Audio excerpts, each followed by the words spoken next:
अस्सलाम वालेकुम दोस्तों, कैसे हैं आप सब। उम्मीद है सब खैरियत से होंगे। अल्हम्दुलिल्लाह मैं भी ठीक हूँ। तो जैसा कि मैंने आपको कहा था कि मैं कोशिश करूँगा कि जब भी पॉसिबल हुआ तो मैं किसी ना किसी टॉपिक के ऊपर एक वीडियो लेके आता रहूँगा यूट्यूब चैनल पे।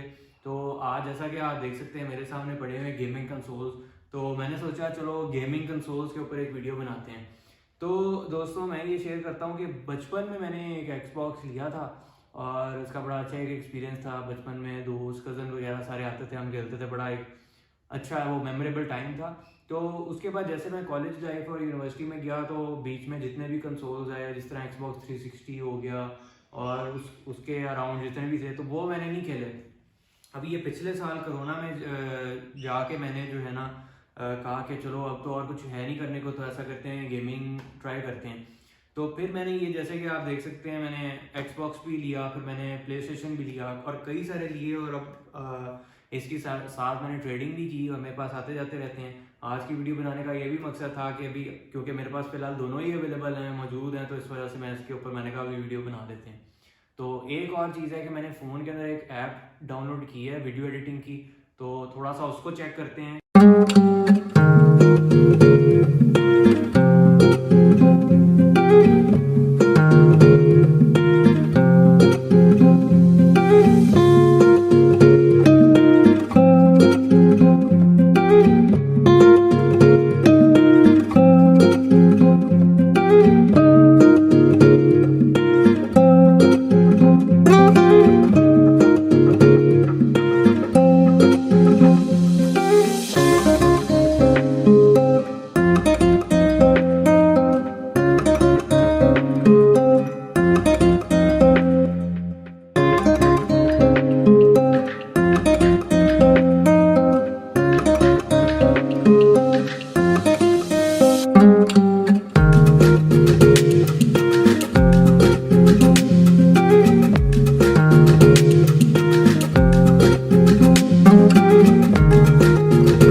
अच्छा, तो अब वापस आते हैं। अच्छा, गेमिंग जो है ना, कुछ लोग ये समझते हैं कि गेमिंग सिर्फ होती है छोटे बच्चों के लिए, जबकि ऐसा नहीं है। अब गेमिंग इंडस्ट्री पूरी तरह से चेंज हो चुकी है। अब ये है कि गेमिंग ना सिर्फ बच्चों के लिए सिर्फ रह गई है, अब टीनेजर्स के लिए भी है और इवन के बड़े लोग भी इसको एंजॉय कर सकते हैं। और गेमिंग की अगर आप बात करें तो ये दो मशीन्स जो हैं मेरे सामने जो पड़ी हैं, ये सबसे ज़्यादा सेल होने वाली मशीन्स हैं। और ना ये सिर्फ गेमिंग मशीन है बल्कि ये all in one entertainment system है। लो, आपने देखा होगा जिनके घर में स्मार्ट टीवी नहीं होता, वो अपने टीवी के साथ एक एंड्रॉयड बॉक्स लगा लेते हैं या उसको एप्पल टीवी के साथ लगा लेते हैं ताकि ऑनलाइन कंटेंट को वॉच कर सकें। तो ये बेसिकली मशीन्स ऐसी हैं कि ना सिर्फ इनमें गेमिंग हो सकती है बल्कि इनके अंदर यूट्यूब, नेटफ्लिक्स, अमेजोन प्राइम, ये सारी चीज़ें इनके अंदर आप इंजॉय कर सकते हैं। तो अब आते हैं कि ये जो दो ऑप्शन हैं आपके पास, अगर आप इसमें एंटर होना चाह रहे हैं तो आपको एक्सबॉक्स की तरफ जाना चाहिए या आपको प्ले स्टेशन की तरफ जाना चाहिए। अब थोड़ा सा इसको कंपेयर करने की कोशिश करते हैं। अब मेरे से अगर आप पूछें तो कुछ गेम्स हैं जो एक्सबॉक्स पे अच्छी हैं, कुछ गेम्स हैं जो प्ले स्टेशन पे अच्छी हैं। मैंने सबसे पहले जो लिया था कंसोल, वो लिया था एक्सबॉक्स, क्योंकि इसका जो हार्डवेयर है, जो इसका सिस्टम है, बहुत ज़्यादा रिलायबल है। प्ले स्टेशन में ऑन द अदर एंड इसको अगर आप मिस यूज़ करें तो ये काफ़ी, इसमें कंप्लेंट्स आती हैं, इसमें काफ़ी मसले मसाइल आ जाते हैं, वेराज ये ज़रा रफ एंड टफ मार खाने वाला कंसोल है। तो ये बेसिकली जो है ये 1S है एक्सबॉक्स का। और इसके अंदर अगर आप गेमिंग करना चाहते हैं तो इसमें फोर्जा होराइजन 4 गाड़ियों से रिलेटेड बेस्ट गेम है। उससे अच्छी मैंने गाड़ियों की गेम नहीं अभी तक खेली। तो उसमें जिस तरह नीड फॉर स्पीड में होता है ना, थोड़ा आर्केड सी फीलिंग आती है, थोड़ा बच्चों की जिस तरह उसमें फिजिक्स और वो सारी चीज़ें, तो फोर्जा होराइजन 4 में बहुत एक रियलिस्टिक उसके ग्राफिक्स हैं, गाड़ियों के चलने का तरीका और इवन के उसकी जो स्टोरी लाइन है वो बड़ी मज़े की है। तो उसमें ये है कि आप डिफरेंट गाड़ियाँ उसमें आती हैं, जीप्स आती हैं और बहुत मतलब एक्साइटिंग गेम है। तो फोर्जा होराइजन 4, अगर आप पूछेंगे इन दोनों में से अगर गाड़ियों से रिलेटेड अगर आपको रेसिंग का शौक है, फिर मैं आपको रेकमेंड करूँगा कि एक्सबॉक्स लें। इसमें फोर्जा होराइजन 4 से ऊपर की गेम नहीं है। दूसरी तरफ अगर आ जाए तो इसके अंदर हेलो 5 है, और हेलो 5 एक एक्सबॉक्स का एक्सक्लूसिव है, ये भी बड़ा अच्छा टाइटल है। लेकिन हेलो 5 मैंने भी खेली है, मुझे इतना वो हाइप तक वो उसका पता नहीं चला कि यार मतलब हाइप ही हाइप है, लेकिन उतनी ज़्यादा वो इंगेजिंग नहीं थी। उसके बाद ये तो 2 टाइटल हो गए जो एक्सबॉक्स के हैं। अब इसके बाद आके आपके पास गेम्स हो जाती हैं ख़त्म।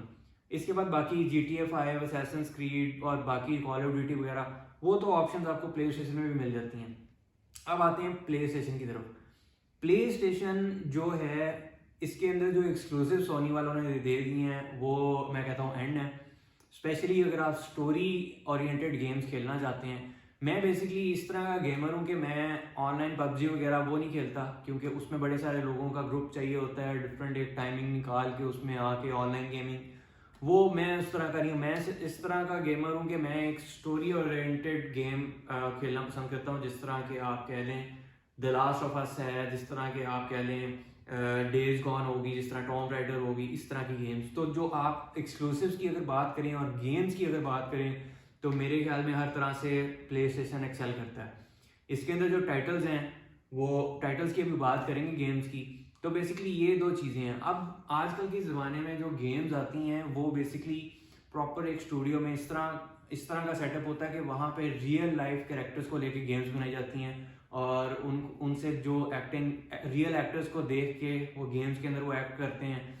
प्रॉपर एक स्टोरी लाइन होती है, और जो फिजिक्स होते हैं, जो इवन के इनके जो कंट्रोलर होते हैं, उनके अंदर जो कंट्रोल्स होते हैं, डिफरेंट सिचुएशंस आती हैं, तो वो एक बड़ा ही अलग एक्सपीरियंस होता है। तो मेरा अगर आप कहें पर्सनल फेवरेट कौन सा है, तो मैं जाऊंगा सोनी प्ले स्टेशन की तरफ। जब मैंने शुरू में गेमिंग स्टार्ट की थी तो मैं कहता था कि एक्सबॉक्स बेहतर है। एक्सबॉक्स फ्रेम पर सेकंड में और हार्डवेयर, अगर आप हार्डवेयर की बात करें, अगर आप स्पेक्स की बात करें, तो एक्सबॉक्स ज़्यादा सुपीरियर है। लेकिन ऑन द अदर हैंड ये मैटर करता है कि आप उस पर खेल क्या रहे हैं, गेम्स कौन सी हैं, आपको क्या पसंद है। बेसिकली तो ये है कि आप किस चीज़ को लाइक करते हैं। तो मुझे जो गेम्स अट्रैक्ट की हैं वो तो सोनी प्ले स्टेशन की हैं। तो मेरे ख्याल से प्ले स्टेशन 4 स्लिम मॉडल अभी इस वक्त जो है ना बहुत अच्छी ऑप्शन है। प्रो की तरफ भी जा सकते हैं। प्रो में 4K नहीं, प्रो में 4K है, स्लिम में 4K नहीं है, सॉरी। और लेकिन ये है कि ये बड़ा बजट फ्रेंडली और बड़ा इजी है ये, मतलब आप इसके साथ गलत नहीं जा सकते। इसमें जौन से भी टाइटल हैं तो अभी आप खेल सकते हैं। अभी PS5 भी आ गया है, लेकिन PS5 अभी काफ़ी ओवर प्राइस्ड है और उसकी इतनी गेम्स भी नहीं आई। हाँ, PS4 की गेम्स भी उसमें चल सकती हैं, लेकिन मेरे ख्याल में अगर वैल्यू टू फॉर मनी की बात करें तो PS4 स्लिम बहुत अच्छी चॉइस है। तो अगर आपने Xbox लेना है तो 1S, PS4 लेना है तो PS4 स्लिम, तो ये बड़ी अच्छी ऑप्शन है। आगे चलते हैं गेम्स की तरफ। अच्छा, तो अब बात कर लेते हैं गेम्स की। तो सबसे पहले तो शुरू करते हैं Xbox से। तो Xbox की हमारे पास गेम्स काफ़ी पड़ी हुई हैं। FIFA 19 पड़ी हुई है। FIFA तो मैं वैसे नहीं खेलता, 21 भी पड़ी होती तो मेरा कोई FIFA में इंटरेस्ट नहीं, शुरू से ही फुटबॉल पसंद नहीं है। Call of duty black ops 4 और call of duty infinite warfare. Infinite warfare थोड़ी सी मैंने खेली थी कैंपेन, लेकिन पसंद नहीं है। कॉल ऑफ ड्यूटी में ये है, एक तो ये वो लोग ज़्यादा खेलते हैं जो ऑनलाइन खेलते हैं, और इसमें ये है कि अपडेट्स बहुत बड़े बड़े आते हैं, तो मैं तो इंटरनेट वाली गेमिंग करता नहीं, तो इस वजह से कॉल ऑफ ड्यूटी साइड पे रखते हैं। GTA 5 बहुत अच्छी गेम है, लेकिन बहुत पुरानी है, तो वैसे हर कोई खेलता है, लेकिन ये मैंने एक दफ़ा इसकी स्टोरी कंप्लीट की है Xbox के ऊपर, अच्छा एक्सपीरियंस था, तो अच्छी गेम है। तो उसके बाद आ जाते हैं असैसिन्स क्रीड ओरिजिन्स के ऊपर। असैसिन्स क्रीड अच्छी गेम है, लेकिन ये वाली मुझे समझ नहीं आई। इजिप्शियन थीम है तो मुझे इंटरेस्ट नहीं आया इसमें। जो असैसिन्स क्रीड ये मैंने पहले खेली थी ब्लैक फ्लैग काफ़ी अच्छी गेम है, और ये मैं आपको कहूँगा कि अगर कोई गेम रिकमेंड करूँगा तो असैसिन्स क्रीड की, तो वो ब्लैक फ्लैग है, ये अच्छी गेम। हेलो 5 क्योंकि बचपन में मैंने Xbox में हेलो 1 खेली हुई है। 1 मिनट, मेरे पास उसकी बल्कि CD भी मौजूद है। ये पहली वाली Xbox की मेरे पास अभी तक CD मौजूद है, अपनी चीज़ें संभाल के रखता हूँ। ये Xbox 1 की गेम है, और ये Xbox पहली वाली जो फर्स्ट जनरेशन है उसकी है। अभी भी इसके अंदर CD होगी, ये देखें, CD भी मौजूद है इसमें। अच्छा, तो मैं कहाँ था? हाँ, तो हेलो 5 मैंने खेल के देखी, स्टोरी थोड़ी सी इन्होंने बनाई भी है, सिनेमैटिक्स और सारी चीज़ें, लेकिन मज़ा नहीं आया उस लेवल का। तो ये तो हमारे पास हो गई एक्सबॉक्स की गेम्स। एक्सबॉक्स में अगर मैं आपको प्रेफर करूँगा कि आप क्या खेलें, तो इसमें फोर्जा होराइजन 4 ज़रूर खेलें अगर आपके पास एक्सबॉक्स है। फोर्जा होराइजन 4 मेरी एक्सबॉक्स के लिए बेस्ट गेम है। अब आ जाते हैं प्ले स्टेशन की तरफ। इसकी तो लाइन लगी हुई है गेम्स की, तो इसको थोड़ा सा मैं ये देखता चलूँ। सबसे पहले फीफा 19। फीफा मैं वैसे नहीं खेलता। ड्राइव क्लब जो पड़ी हुई है, ड्राइव क्लब मुझे कवर से तो बड़ी अच्छी लग रही थी, लेकिन ये है कि बिल्कुल मज़ा नहीं आया खेलने में। ग्राफिक्स थोड़े बहुत मतलब नॉर्मल थे, लेकिन ये है कि ना इसकी स्टोरी थी ना गाड़ियों के चलने का कोई मतलब, ये बिल्कुल मज़ा नहीं आया मुझे। और उसके बाद आगे चलते हैं डर्ट 4 के ऊपर। ये रैली टाइप गेम है, रैली टाइप मैं खेलता नहीं, और डर्ट 5 भी आ चुकी है, लेकिन डर्ट 4 में भी मुझे इतना मज़ा नहीं आया। उसके बाद आ जाते हैं टॉम क्लैंसी की रेनबो 6 सीज। ये इसका कैंपेन छोटा है, ज़्यादातर लोग ऑनलाइन खेलते हैं। मुझे बस नॉर्मली लगी है, कितनी कोई ख़ास नहीं लगी। जो ऑनलाइन खेलते हैं उनको ज़्यादा पता होगा। कॉल ऑफ ड्यूटी में हमारे पास आ गई हैं दो। एक है वर्ल्ड वॉर 2, ये ऑनलाइन चलती है, तो मैंने वो अपडेट ही नहीं उसका किया। Call of duty infinite warfare ये खेली थी, लेकिन इसका भी मतलब बच्चों की तरह वो था गेम प्ले, समझ नहीं आया। उसके बाद आगे चलते हैं हम। आगे हमारे पास है वॉच डॉग्स 2। ये बेसिकली हैकिंग से रिलेटेड है, और जब मैंने इसकी लोड टाइटल स्क्रीन देखी तब मेरा इंटरेस्ट उड़ गया था, क्योंकि जिस तरह के ग्राफिक्स आ रहे थे मज़ा नहीं आया मुझे इसमें। आगे चलते हैं, हमारे पास आगे आ जाती है पबजी। पबजी मैंने एक दफ़ा सिर्फ फ़ोन में खेली थी, वो भी देखने के लिए कि क्या है, लेकिन पबजी मेरा टेस्ट नहीं है।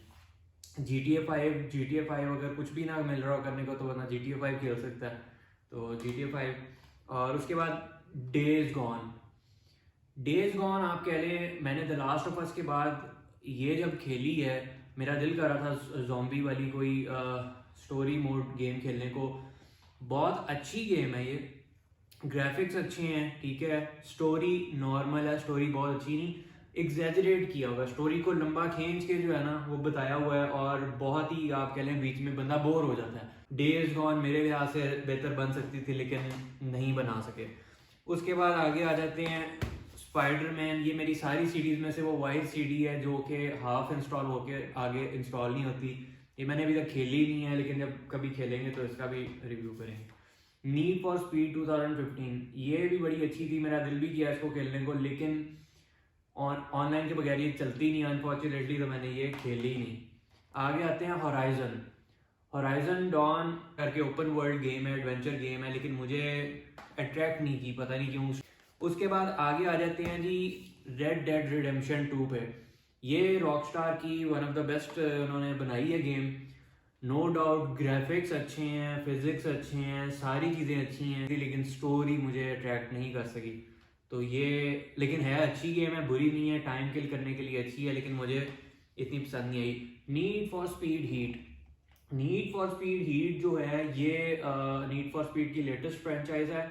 इसके अंदर गाड़ियाँ बहुत अच्छी हैं, ग्राफिक्स बहुत अच्छी हैं, स्टोरी भी नीड फॉर स्पीड के लिहाज से अच्छी है, लेकिन जो गेम प्ले है, नीड फॉर स्पीड हमारे जब हम छोटे होते थे, मेरी एज के ये 90s वाले लोग हैं, तो जब नीड फॉर स्पीड अंडरग्राउंड 1 और अंडरग्राउंड 2 उस ज़माने में जब आई थी तो बहुत ज़बरदस्त थी, खेलने में बड़ा मज़ा आता था। अब जाके ये है कि ये लेटेस्ट गेम्स की ग्राफिक्स तो इम्प्रूव हो गई हैं, लेकिन ये जिस तरह चलती हैं इसी तरह ही लगता है कि जिस तरह बच्चों के लिए कोई गेम्स बनाई हुई हैं, बहुत ही मतलब उन रियलिस्टिक नहीं है ये। तो ये वैसे एज अ डेकोरेशन पड़ी हुई है तो ठीक है। Tom rider. टॉम राइडर मैंने पहले ना मूवी देखी हुई थी और ना गेम खेली हुई थी। मैंने रिसेंटली ये टॉम राइडर डिफिनेटिव एडिशन खेली है, और मतलब मैं कहूँगा मेरी जो फर्स्ट गेम है उससे नीचे इसको सेकंड नंबर पे मैं अपनी मोस्ट फेवरेट गेम कहता हूँ। तो टॉम राइडर में ग्राफिक्स आउट क्लास हैं, कैरेक्टर लारा क्रॉफ्ट को आप जब प्ले करते हैं और उसमें जिसके स्किल्स हैं, जिस तरह स्टोरी बहुत बेहतर है, ठीक है, स्टोरी के अलावा जो गेम प्ले है, जो फिजिक्स हैं, जो इसमें जो आपको मॉन्स्टर्स आते हैं, जिस तरह से स्टोरी सेट की हुई है, जिस तरह वो एडवेंचर पे निकलती है आइलैंड पे और जिस तरह सर्वाइव करती है, इस गेम ने मतलब ये कुछ गेम्स होती है ना बंदा का दिल करता है मैं खेल ही जाऊँ, ये उनमें से एक है। तो ये मैंने खेली है और बहुत अच्छी गेम है, मेरी सेकंड फेवरेट गेम है। उसके अलावा आते हैं rise of the Tom rider. ये मैंने अभी खेली नहीं है, इसका वैसे ये बहुत ज़बरदस्त है जो इसका कवर है इसके ऊपर। पहले तो ये आर्ट वर्क इसका बहुत अच्छा बना हुआ है। इसके अलावा ये देखें, बहुत ज़बरदस्त इसका जो है ना वो ये कवर बना हुआ है, फिर एंड पे जाके आगे सीडी आती है। तो बहुत ही ज़बरदस्त बुक टाइप इसका वो है। ये भी मैंने खेली नहीं, मैं खेलूँगा और बहुत मुझे उम्मीद है कि ये बहुत अच्छी होगी। इसके अलावा मैंने shadow of the Tom rider वो भी अभी खेलनी है, तो ये मेरी सेकंड मोस्ट फेवरेट गेम है। अब आते हैं मेरी फेवरेट गेम के ऊपर, द लास्ट ऑफ अस। ये पार्ट 1 है, ठीक है, ये पुराना है, लेकिन मैं कहूँगा इससे ऊपर की गेम नहीं है। मैंने पार्ट 1 भी खेला है, पार्ट 2 भी खेला है, और 2 दफ़ा मैंने पार्ट 1 पार्ट 2 ये दोनों को 2-2 दफ़ा खेला है। और ये बेसिकली अगर आपके game play wise, graphics wise, story, सबसे मेन चीज़ होती है स्टोरी। इस गेम की जो स्टोरी है ना वो मतलब मैं तो कहता हूँ कमरे में हर जगह मैं द लास्ट ऑफ अस के पोस्टर दिखा दूँ। मुझे इनफैक्ट अपनी बर्थडे गिफ्ट के ऊपर भी जो है ना द लास्ट ऑफ अस का ही पोस्टर मिला है, मैं अभी दिखाऊंगा भी। तो ये है the last of us part 2 का पोस्टर जो मुझे गिफ्ट मिला है, लेकिन अभी तक मैंने लगाया नहीं है क्योंकि जगह नहीं डिसाइड हो रही, और मैं सोच रहा था 1-2 और बनवा के इकट्ठे लगाऊंगा।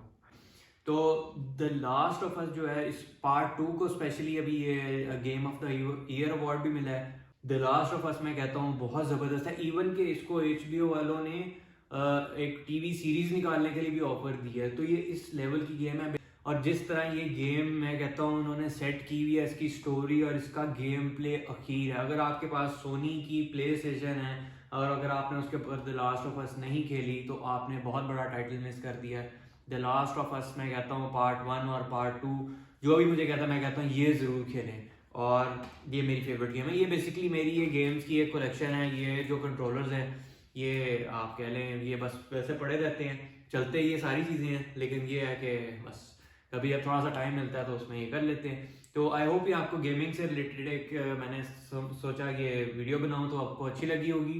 तो अगर आपको ये वीडियो पसंद आई है तो चैनल को सब्सक्राइब करें, वीडियो को लाइक कर दें। और एक और चीज़ जो है जाते जाते ये है कि आपसे मेरा क्वेश्चन है कि आपको क्या पसंद है। क्या आपको माइक्रोसॉफ्ट एक्सबॉक्स पसंद है या आपको सोनी की प्ले स्टेशन पसंद है? आप अगर गेमिंग करते हैं आपको इनमें से कौन सा ज़्यादा अट्रैक्ट करता है, और उसके अलावा आपकी इनमें से फेवरेट गेम कौन सी है जो आपने बहुत ज़्यादा एंजॉय किया। और अगर कोई गेम ऐसी है जो मैं मिस कर गया हूँ तो प्लीज़ कमेंट करके बताइएगा। और इंशाल्लाह देखते हैं नेक्स्ट वीडियो कब आती है।